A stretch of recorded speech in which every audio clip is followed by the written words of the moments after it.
Hello and welcome back to IceDJ Gaming's deBETA podcast, episode 6, the show that discusses hypothetical and controversial topics in and around the gaming industry. I will be your host for today, Noah Graham, and joining me we have John Moore. How's it going, John? I'm good, man. Alongside him we have Brett Woodmansey. How's it going, Brett? I'm well. How are you?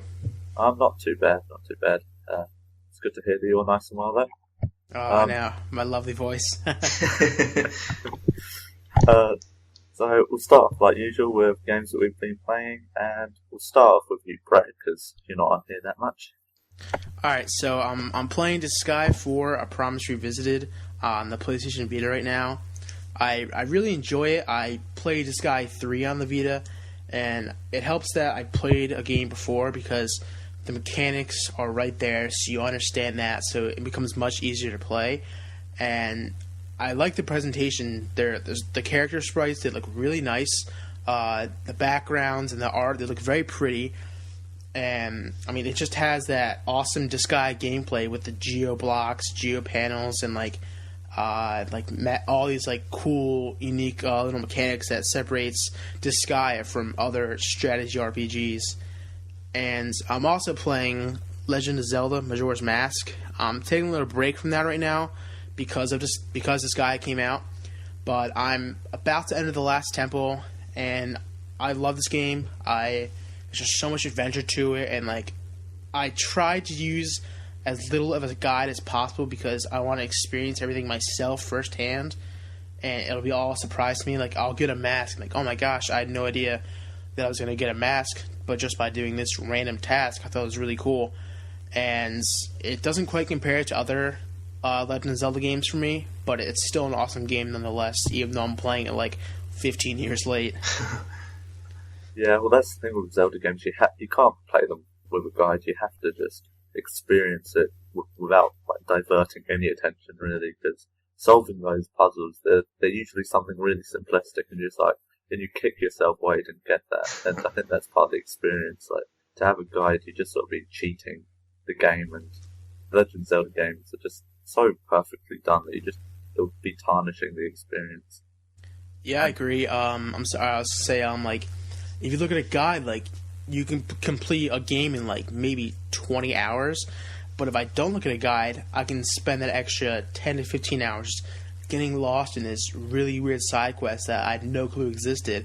And it's kind of like not looking through a guide for an RPG in a sense, where you don't know what to expect, and there's just so much content, and it's fresh, and it's a nice experience. Yeah. And just going back to Disgaea, I love those games. 2 is the one that I just fell in love with. I've completed about 4 times. I'll probably go back to it at some point. But Disgaea 4 is for the Vita, isn't it? That's the one that's... Yeah, I don't know the exact timeline, and I believe it might be a port or a remake of Disgaea 4. I could be wrong. I know Disgaea 3 was a remake of the PS3 version that came out a couple years earlier. But yeah, I feel bad 'cause I know everyone I've spoken to, they said oh, Disgaea, you can sink 150 hours, you can sink 200 hours into it. But I'm I would love to do that, but one, I'm reviewing this game, so I kind of I feel rushed in a way. I want to get the story done, and then I'll move on to the side content, the item world and such, where I want to beat it. I want to set a deadline for myself where I can just pace myself each day consistently and get what I have to get done.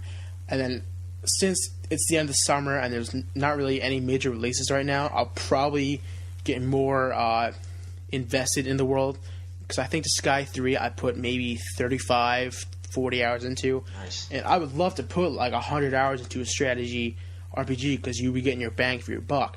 But for now, I want to get at least the story done, and then after I write the review and get the review done with, I'll probably go back and really take advantage of all the extra content they offer. Yeah, well, it's games like Disgaea where you just sort of talk to other people and just sort of say, no, gaming is a worthwhile sort of monetary value. It's such a good sort of hobby to be involved, because you can just buy one game for it's 100 New Zealand dollars, so probably about 60 American, I guess 60 or 70. Yeah, about 60. Yeah, and you can just spend like hundreds of hours. So you're going at a rate of what, like $10 an hour in some instances. But then the more you can play it, you just minimize it even more, and you can always have fun with Disgaea. That's what I love about it. For all those 150 hours where you're just grinding while you're in the item world, or you're just throwing all those geo blocks together, like pulling those off is just so satisfying where you get them all perfect. It's a shame that they get so hard later on, because the feeling that you get from them is just uncomparable. So John, what have you been playing this week? Before I jump into mine, I'm going to ask Brett, what is Disgaea? I have no idea. I just have no clue. It's a strategy RPG with like the settings. It tends to be in like a demon world, like a fantasy, as most strategy RPGs are. But like the ones I've played, it tends to be like revolved around a school or like freshmen and like demons who have either like lost their form of power when it comes to like political power, and they're trying to get that back. Or I know this guy the main character you play as, his name is Valvatores, and he's a vampire who was he was formerly like a tyrant or something, and now he's at like the lowest rank possible. He trains like essentially like pawns, and he's humble, but he wants to get back to the top. Right. And every game is completely different with the stories, but they tend to revolve around like demons and, from what I experienced, like school and stuff, and like the writing really adds to the like value of the game, because like some of them, like you essentially like there's this thing called like a prinny, and he's like the basic soldier, and they're throughout the entire series. So you're like, oh, like I know exactly like their lore and like their origin and stuff, and they're all intertwined in some form. Gotcha. Yes, it's a very comical game, because I know that the guy you're on about, the main character in Disgaea 4, one of the reasons why he isn't as powerful is because now he just eats sardines instead of feasting on blood. Like, it's my god, I can't stop laughing at that part. It's like I need some sardines, and like everyone's like, sardines are gross. He's like, but they're good in like omega-3 stuff and like nutritional stuff. I'm just like, oh my god, like this is just too funny. Oh my god, yeah, they're always a joy to play, because they never take themselves seriously. So it's just a nice break from quite a lot of the serious, monotonous games that we have nowadays. Right. But so what have you been playing then, John? So it hasn't changed at all. I've FIFA 14, I play that every day. I try to squeeze in a game or two, and I'm playing the career mode just because I want to play through career and have a good career, and I really want to do the manager mode so I can just start have my own team and trade players, and then eventually I want to do an international team and like win the World Cup or whatever. So I'm kind of working towards that right now, but I squeeze in about a game or two every day. And then I'm playing The Last of Us remastered on PlayStation 4. I'm doing it this time around to kind of get back into really dive into the multiplayer a little bit more. The first time I got it for PlayStation 3 was really just for the story, which was amazing. So this time around, I haven't really progressed that much into the story yet, just because I'm focused on the multiplayer right now. So I'm just kind of diving into that a little bit more. And then I've been putting a lot of time into Final Fantasy 14. The game is huge. Like the game is just massive. Maybe one of the biggest games, like scale wise, that I've played. It's really fun. It runs really smooth because you can have a lot of like online players like on your screen at the same time, like, with like 10 or 15 enemies at the same time, and there's like literally maybe a little bit of lag, but most of the time, like 95% of the time, it runs completely smooth. I like the battle system pretty good. That's not really a drag, but it can be pretty fun sometimes if you're playing with like a group of people. There's so much to do, and I've heard that once you progress to certain levels, the game just keeps getting bigger and bigger and bigger. Like I'm on level 23 right now, and my friend told me that when you get to level 30, the maps just explode. And there's more to do, and there's on top of already, I just got to the point where it opened up a lot, and it's going to open up some more. So I'm pretty excited to get to that level. So I'm kind of trucking to get level 30, so it'll open up more, and I can do more stuff with that game. I want to play this so badly. I've played maybe a month of World of Warcraft, and I was like, I like the idea of an MMO, but like Final Fantasy would be more up my alley because Final Fantasy is like my favorite video game series ever, and I've seen it in stores like $40, and it's just like massive world, beautiful visuals, like I get deep systems like combat and just the world itself, and like I just want to play it so badly. But I feel like I will become what World of Warcraft players become, where just so addicted, just so immersed in some respects. And is the combat, is it like turn-based? Is it more like action-based? Okay, well, it's kind of, I don't want to say both, but it's like it's not like Skyrim, you just go hit someone. Like you have abilities that you have, and like say you go up to an enemy, you have to like lock onto them, and you hit them, and you do an ability. You can't just go hit them. You can't just press a button and you hit them. But like you like enter like a battle with them, but you're still in that, like you don't like you just lock onto them and you start fighting them. But when you lock onto them, it then becomes kind of turn based. But like say I use an ability, I have to wait 2 seconds to use it again, and basically it's you just hit them until they die. But there's like combos, there's chains of, like if I do a certain move and then do another ability after that, it causes more damage. So it kind of makes it a little bit more, I guess, fresh and not just so monotonous that you're doing the same thing over and over and over again. But if you have like a certain class, you have these other moves that you need to use. Like if you're in a group, to say like I'm a tank, so I have to use this move that draws everyone's attention.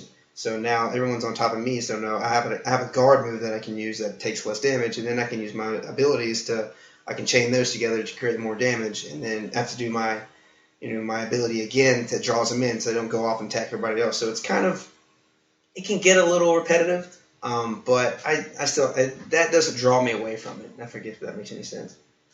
Yeah, it sounds very much like the traditional MMO sort of battle system, whereas you do have just abilities on cooldown and your personal attack at a certain rate. But I mean, as long as it has like the lore and all those characters, and the universe is just filled with content in itself, the combat is obviously important, but it's not as important when you have all that other stuff to delve into, I guess. Yeah, I definitely want to pick it up at some point. There's no doubt in my mind I'm going to get it, but I might wait until like that end of November when all those major fall releases kind of die down, and I've had my experiences with those, so I can start fresh with something new, and I'll have more time to really play something and enjoy it more, and be less occupied with other games. Yeah, and they might, because I know for the PC they did like a 2-week period we could play for like 14 days for free, because there's a monthly subscription. So they might throw that in there for the console. I'm not sure. So you might could wait for one of those if that ever happens to try it out for free. Yeah, I got so excited. I saw like IGN tweet like, "Oh, play Final Fantasy 14 for 2 weeks free." I was like, "Yes!" Like finally, I came to try. I was like, "Oh, PC only." I was like, "Oh, come on!" I just wanted to try it out. Oh, that's funny. Yeah, I'm staying clear of online games. I'm sure I'll go back into one eventually. I'll contradict myself, but right now I want to stay clear of them just because there's so much time. Like, on one of the previous episodes, I talked about how much time I sunk into League of Legends, and I just don't think I can. Oh my gosh, yeah, I remember that. That was a lot. It was about 20,000 minutes, I think, roughly. It was a bit too much. As I'm saying this, I'll probably sink down to Dog Prem and Cricket. So. Yeah, probably. That's awesome. Yeah, which is still a game that I've been playing. It's what else can I say about it? I don't know. Can you say anything else? Let it go, man. I'm just going to end up going to go through all the items that you can just customize with characters. That's for one podcast, we'll just have you talk. You'll be playing through a game and just talk us through it. Yeah. After about a year, we'll just edit out all of my bits of Don Bradman that I've said and just have it as like a 2-hour thing. Yeah. That'd be awesome. Don Bradman's Cricket is still the best Christian game ever. That's all I'm going to say about it. Also been playing Danganronpa. Fantastic game. Brett, I mentioned last week that you'll be reviewing the second one, and you really need to get into play the first one because it's just so good. You'll really enjoy it, man. Yeah, once I beat Disgaea and like kind of get my itch out of the way, like I've experienced enough where I can put it down for a bit. I will definitely pick up Danganronpa because I haven't played the first one yet, and the second one comes out in I think less than a month. So I really need to pick up my slack and get into this because I've heard nothing but positive things about it.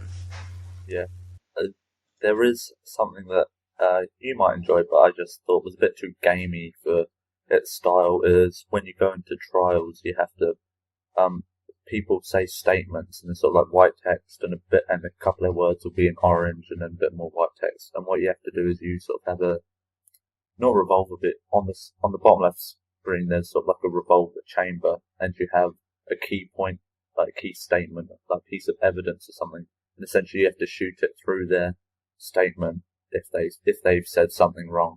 So it's an alright system to try and like disprove people's evidence and that kind of thing, but it does feel a bit too gamey, like from what the rest of the game is. Yeah, I've also been playing Fez, which I somewhat enjoy. It's obviously downloaded it free for PlayStation Plus, and I really like the dimension of it. If either of you two have played it, I'm not sure if you have. Yeah, I downloaded like you, free for PlayStation Plus. I have it both on my PS4 and my Vita. I played it on my Vita more. I like it. It's really cool ideas. It's just not for me. It's not really my taste. I'm very much the same. What I do love about it is when you open a chest and it does like the Zelda music. I thought that's so good. I was just like, absolutely. Oh, but then it just made me want to play Zelda, so it's taken me away from their game. So I think we've covered the games that we've been playing enough, and we'll move on to the topic one. Are remasters / remakes a good idea? And you can start this one off, John, if you want. Yeah. So when I hear this, I think, like I'll use an example. The Last of Us. That's a pretty recent example. When I think of this, I think if they take a game from an old console and just bring it to the new one. So when I hear that, I think it is a good idea for certain games. And obviously it would have, not obviously, but I would think it would have to be a pretty popular one and one that was really well received, just for it to do good again, when it gets remastered. But yeah, I think it's a good idea. But I would think they would have to bring some new elements whenever they do this. Like, I don't think it should just be, it's better graphics. I don't think that would be such a good idea, because I don't think it would be as well received, when it gets remastered. I think, like The Last of Us, you get the DLC with it. You get all these extra stuff that comes with it. So when I think it would be a good idea, but when they bring it over, in my opinion, if they bring it over to a new console, it just has to have some new elements, and it has to make it feel like it's a fresh game that it gets a remaster or a remake. Yeah, I think that's the crucial thing. It needs to be in sort of like some sort of bundle. Yeah. So it used to be like Ratchet and Clank trilogies, Jack and Daxter trilogy. I bought those, but like the one that just startled me was the fact that Sleeping Dogs is being remade for PlayStation 4, and I just thought, what? That game didn't. I mean, I guess what they're thinking is that people it didn't sell too well the last generation, so they want to sort of get the sales up this generation. But I think the only way that they should really be bringing that is maybe if they did a Rockstar bundle thing where maybe you got sort of like a remaster of Red Dead Redemption with Sleeping Dogs and Max Payne, just sort of like games that were good games, just not don't do as well as GTA, and then just sort of like bring all these different people replaying Sleeping Dogs, which is what they want. But I think just to re-release Sleeping Dogs on its own is just a bit weird. Yeah. I like the point you made, John. The Last of Us, it makes sense because one of my good friends, he was an Xbox 360 guy for all that generation, and he got a PS4 and he played The Last of Us, and he's in love with it. He thinks it's one of the best games he's ever played. And there are plenty of people who have made the switch from Microsoft to Sony, And The Last of Us is one of those games where it's just so well received. It gets 10s out of 10s everywhere, and everybody loves it. And it's just such a generational game, and that makes sense because like people who didn't experience it on Microsoft consoles can now experience it on the PS4 with the DLC, including Left Behind and all that stuff. But otherwise, remasters and remakes, they're a good idea, but I'm honestly not a fan at all of them besides Last of Us. Sleeping Dogs, where did that come from? That doesn't make any sense to me. I mean, I'm sure it was a good game, but that game came out like 2 or 3 years ago. I remember on Black Friday it was on sale for like $20, and I was like, oh, like that'd be really cool to pick up for $20 and just like turn my brain off and play for fun. And then I think like the Metro, it's called like Metro Redux. It's like Metro Last Light and Metro 2033. I'm excited for it, but those games came out 2 or 3 years ago, and then we're getting Tearaway, which personally I was not a fan of. No offense to anybody who plays it and loves it, but it's just the same game that we got last year with DualShock 4 features and enhancements. I recently bought a PS4 like last month, and while I'm gonna play the games I missed out on, like some of the cool multi-platform games, I don't want my library to consist of games that I could have played 2 to 3 years ago. That's what it seems to be like. They seem to be remastering games that didn't sell particularly well last generation, and they've sort of seen that there is such a drought on these new consoles. That they think, well, what if we re-release a game that came out last generation? Then they'll actually sell some sales. Right. Yeah. But what annoys me is these companies, these studios are working on remasters, and you think, well, they could be making something new. And that's what we want. We've got a new console. We want it to be pushed to its limits with new and innovative ideas. And if all these companies are making are redoing games, then it just seems such a waste. Like, why not try and introduce a new IP or a sequel to that franchise that's already existed? It just does annoy me. I could not agree. I'm sorry, John. I was going to say, I could not agree more. Because I understand that it's still the first year of these new consoles, and developers are still understanding the limitations and what they can do with these consoles. But I bought a $400 system because I want to experience a next generation experience that will blow me away. Yeah, the only sort of positive thing I can see about it is maybe smaller studios that sort of haven't released a proper game before. It might be just a nice sort of way for them to sort of get connections with Sony or Microsoft and just remake a classic game and just sort of show what they're capable of. But right now we're just seeing rehashes of the same game, like nothing, not too much being added anyway. So yeah. When I kind of think of it, I think it really depends on the game, I guess. And like you said, Sleeping Dogs, like I don't know, that seems like a really dumb idea. But like for example, one of the games I would love for them to redo would be The Legend of Dragoon. It's like it was a really long time ago, but I love the game, and I think to bring it to where the next generation, this generation of consoles would be fantastic. I mean, I know a lot of people played it, and it kind of died away. No one talks about it anymore because it was a really long time ago. But I think if you brought the right games back, that they would sell really well again on the new console. I definitely think it depends on the game. Yeah, I would be okay with like a collection like the Master Chief Collection on Xbox One. Yeah, I saw trailers for that. That game looks gorgeous. Like Halo 2, I saw the trailer for. Looks beautiful, and I loved that game on the original Xbox. But there's some people who didn't experience Halo 1, 2, or 3, so that's a smart move because you get all those main Halo games into one package. And remaster them and bring it to your Xbox One. I think it's a smart idea. What was the Beyond Two Souls, I believe? That came out last year, and it sold just over 1 million copies, and that's getting a remaster. I don't believe it was received well, and I don't understand what really constituted or allowed for a remaster for that game. Yeah, I don't understand it either. Like you said, the Halo 1 makes sense. Mm-hmm. Microsoft have lost quite a lot of their supporters, and they want to sort of just show that they can still they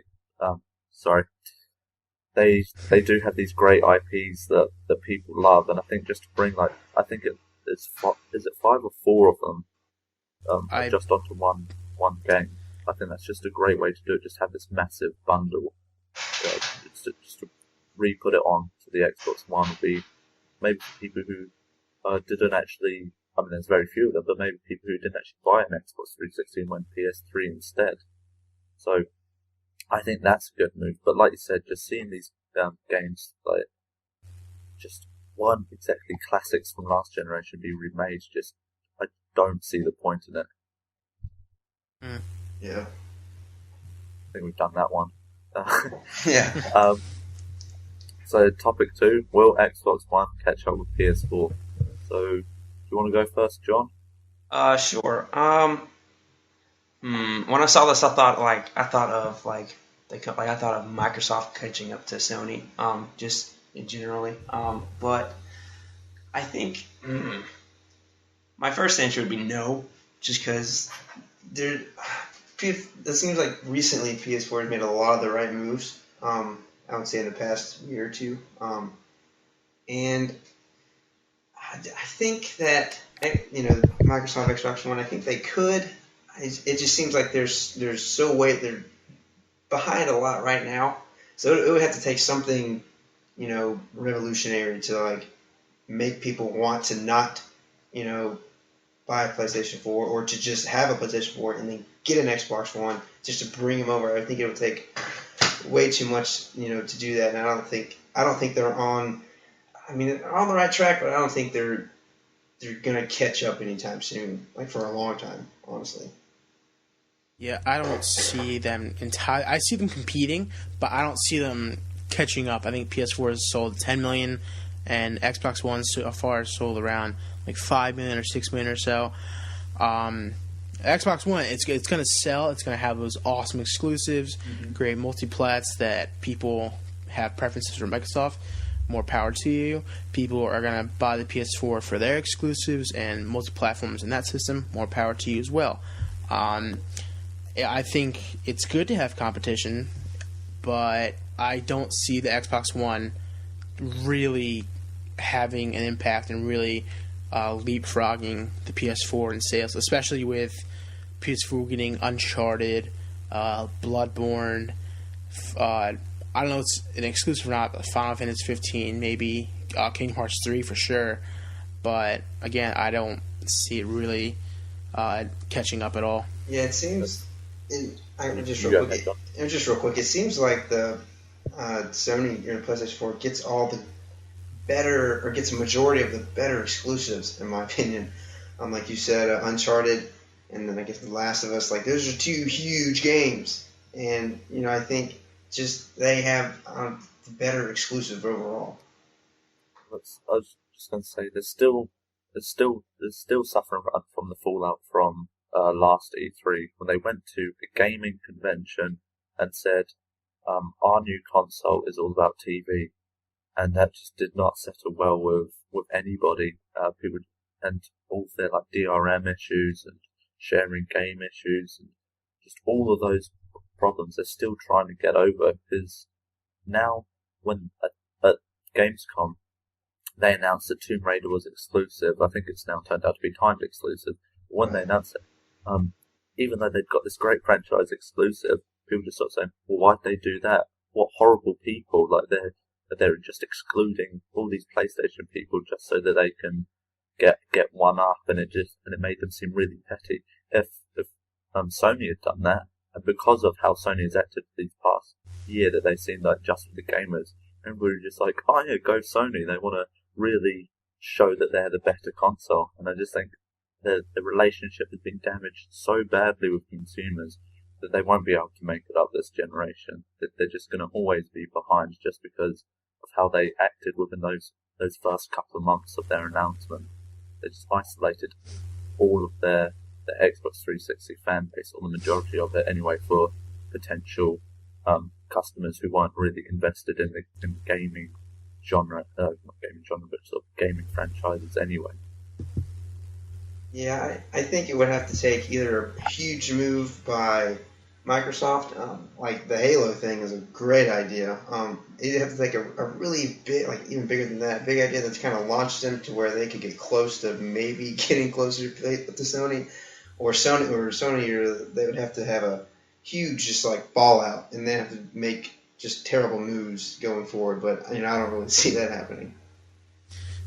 Yeah, I feel like Microsoft they lack that killer software title that like it's gonna sell guaranteed 4 million consoles. I mean, PS4, it's gonna have Uncharted. I'm gonna buy that day one. Bloodborne looks really intriguing. Yeah. A couple other titles that are eventually gonna come out. I mean, Microsoft, they have Sunset Overdrive. I'm really excited for that because I'm a huge Insomniac fan. Yeah, it does look fun. But that is not a, oh my gosh, I'm buying an Xbox One just because of Sunset Overdrive. Uh-huh. And if you think about it, Overdrive very much looks like. Oh, sorry, John. I was just say Sunset Overdrive very much looks like Ratchet and Clank, just with a different skin. I know that's such a weird sort of thing, but the combat and just sort of like the way you fight enemies, the weapons and all that, it does just seem like a more adult version of Ratchet and Clank.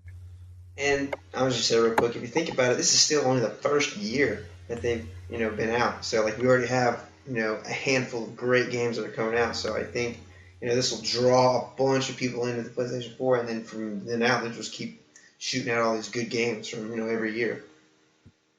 Yeah.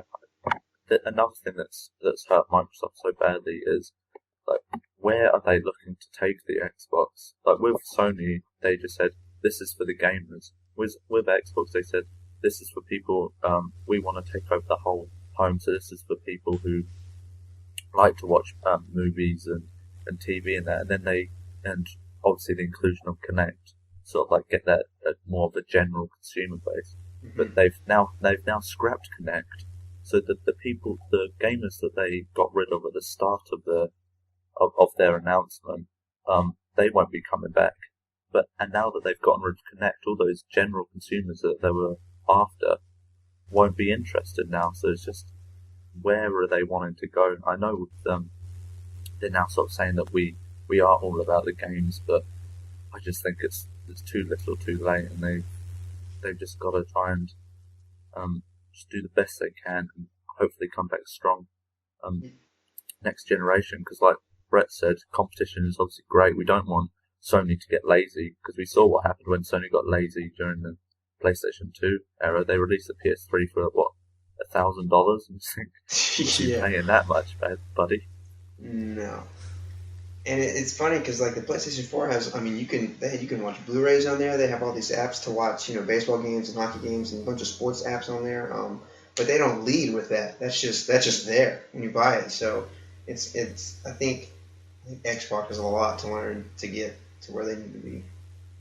Yeah, they've just sort of Microsoft sort of lived up to this very corporate personality where just sort of in for the money, whereas Sony are making like, we just want this console to be something that you enjoy all your games on and you really have fun on. Whereas, like I said, Microsoft just seemed like, we want money from consumers. But it's the curse of the third console, isn't it? Yeah. It seems like they kind of flip-flopped in a way where it's like the PS3 at the beginning really struggled, and it took a while for them to really get going, and it was an awesome console at the end. And the Xbox 360 was the console owned at the beginning, and it was console owned throughout its whole life cycle. But now, like the Xbox One, like there's not as much incentive to buy this console as opposed to the PS4, where you're getting those awesome exclusives. Yeah. Anyway, I think we've bashed on Microsoft a bit too much, so yeah, we'll move on to topic 3 a little bit more light-hearted.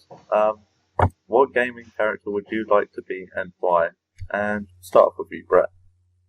Alright, this one's a tough one because there's just so many awesome characters I've played as, but I would like to be Commander Shepard from the Mass Effect series because huge fan of the trilogy. It's probably one of my favorite video game series of all time, and just what he experienced, or what I experienced inadvertently through, or vicariously through, Shepard, seeing all these awesome characters, all the different worlds. I would love that, and I'm fascinated with space and like sci-fi and stuff. It sounds so awesome, and Commander Shepard would be perfect for me. Plus the support characters that you'd get to fight alongside you would be pretty cool. Oh yeah, I would love to fight with like Rex and Garrus and such. Yeah. What about you, John? Who would you like to be? I actually thought about Shepard. As funny as that sounds. But I would go with Nathan Drake from the Uncharted series. And I say that instead of Shepard because I love the whole space thing that Brett talked about. But I love the with the Uncharted series, all like the he's always going to look for treasure and there's always adventure, and it's kind of like there's. I just like the game in itself made me choose Nathan Drake because there's always like an enemy in front of the but there's like you have to go fight the enemy, and then there's treasure you can find with all these puzzles. I just like how I don't know, like that fits me more because I'm more of like let's go find buried treasure in the middle of nowhere in the desert, and you have to fight off these enemy guys to go get it, and there's always something new happening, and I love the games, and I would think I would fit more with Nathan Drake than Shepard. Yeah, we better get used to jumping out of burning buildings, that's for sure. Oh my gosh. My character would be Sora. I'm a huge fan of the Kingdom Hearts series, and I just love Sora. I mean, imagine being able to just travel from Disney World, just to go all around those in your gummy ship and all those different keyblades. Love the gummy ship. Yeah. Yeah. How can you not? The only thing that I'd probably get annoyed with is with Donald and Goofy. It'd be quite fun at the start, but like if something serious comes up, it's like, no, we need some fuel, and they're just joking around. You just get so annoyed with them. It's like, snap it out, guys. We need to fix this. But yeah, plus that hairstyle. I mean, come on, that's spiky hair. How can you not love that? Yeah, I'm a big fan of Sora. Problem is, I haven't played a Kingdom Hearts game in forever. I played the 3DS version, and I think before that, I played Kingdom Hearts 2. So the story is just so convoluted for me because I miss so much. But I do like Sora because he's all about helping people and being a good person, and that's what I strive for. And there's just so much adventure in all of the games. Like you can include any Disney World, and it's going to be awesome because it's going to have the characters of that film, and you're really going to care for them. Yeah, you just it made me think of a point. Like, if you are sorry, you might actually understand the storyline for once. If you had actually been there, you wouldn't have had to change platforms every few seconds. Right. I was so excited for Kingdom Hearts 3. Saw like those trailers in like 2006. It's like, oh, just kidding. Here's 7 more games, and I didn't play a single one, so I have no clue what in the world's going on. Yeah. Well, I went like the logical step. I went from Kingdom Hearts 1 to Kingdom Hearts 2. You come across those 11 or 13. Yeah, they're number 13s, aren't they? The organisation. Organisation 13. That's the one. But you come across them, and there's like, some of them already defeated. You're just like, what? I don't get this. I expect it to be a typical game where you go through defeating each of them, and then you realise that it's the other game where you defeat some of these guys. So I enjoy the one definitive set storyline. Yeah, I enjoy the series, but I just think they've got as complicated a storyline as Metal Gear, and I just don't think they need that. Oh goodness. I think that'll do us for this week. This will do it for episode 6 of the deBETA. Thank you for joining us, and make sure that you check out all of our content on icedjgaming.weebly.com for news, reviews, and our other podcast, Alphacast, which you star on, don't you, Brett? Oh yeah, I'm the best host there. In your face, Jake, as I'm sure Brett wants to say. Oh gosh. Absolutely. If you have any topics that you'd like us to debate, go on our forums and leave a message there. Or you can send us an email at deBETAcast@gmail.com. Or you can tweet any of us. You can find me at Noahgraham17. That's NOAHGRAHAM. You can find Jon at MX2 Nerd. And you can find Brett at Brett Woodmansee, WOODMANSEE, Woodmansee, all put together, people. Enjoy your week, and we'll see you next time. Goodbye. See you guys. See you guys.